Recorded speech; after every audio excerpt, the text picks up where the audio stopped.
അതാ ഭയങ്കര വയ്യ. ആ അതെ, ഇന്ന് രണ്ടിലും തീരുമാനിക്കണോട്ടാ. അല്ല, എന്താ നിങ്ങളെ ഉദ്ദേശം? അല്ല, മനസ്സിലാവാണ്ട് ചോദിക്കുക. തിങ്കളാഴ്ച ഒന്നും ഇവിടെ ആളുണ്ടാവില്ല. ആ അത് കുട്ടികൾക്ക് സുഖമില്ലാത്തതാണ്. അപ്പൊ ഇടക്കിടക്ക് നിങ്ങൾ പോകുന്നതാണ് വീട്ടിക്ക്. ആ മനസ്സിലായി. കാർ എടുക്കാനൊക്കെ കാശുണ്ട്, കണ്ടില്ലേ? ലോൺ എടുത്ത് കാർ എടുക്കണല്ലേ? ആ അത് ഞാൻ എന്റെ കാറില്ല, അത് അടുത്ത വീട്ടിൽ കരീമിന്റെ കാർ ഇവിടെ നിർത്തിയിട്ടതാണ്. തരികടൊന്നും നടക്കില്ല. മര്യാദക്ക് ഇന്ന് എന്താ തീരുമാനം എന്ന് അറിയണം. സാർമാർ നിങ്ങൾ പറഞ്ഞൊന്ന് കേക്ക്. ഇപ്പത്തെ അവസ്ഥ വളരെ മോശമാണ്. നിനക്ക് ലോൺ എടുത്തിട്ട് എത്രയായി ഇപ്പോ? അത് 2 വർഷത്തിന്റെ അടുത്ത്. 2 വർഷം. ബാക്കിയോ എത്ര പ്രാവശ്യം ഞങ്ങളോട് കയറി ഇറങ്ങുന്നു? സുഖമില്ലാത്തോണ്ട് ആ ഇക്കാനെ കണ്ടു അവിടെ കിടന്ന് ഓടി. മൂപ്പരം കണ്ടു അവിടെ പോയിട്ട് ഇരിക്കുന്നുണ്ട്.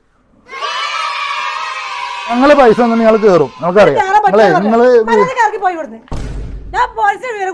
അത് ശരി, അസലായി. ഇപ്പൊ പൈസ നമ്മുടെ കയ്യിലിരിക്കുന്ന പൈസയും കൊടുത്തിട്ട് ഇപ്പൊ ആ പെണ്ണൊരുത്തർ വർത്താനം നോക്കിയാ നിങ്ങള് വലിയ വർത്താനം പറയാം. നിങ്ങൾ ഇറങ്ങിയേ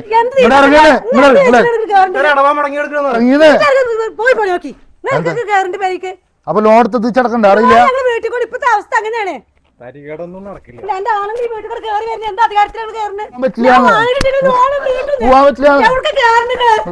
പിടിച്ചിറക്കി വലിയ വർത്താനം ഇല്ല.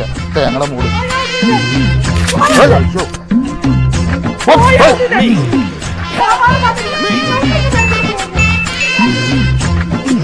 പൊന്നു മനുഷ്യായിരുന്നു വരുന്നുണ്ട്.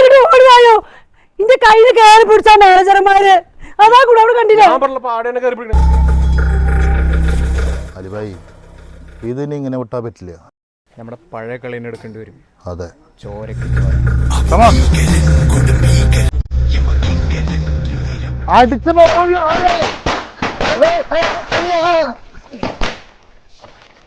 അറിയൂടാ. ഓടിക്കോ.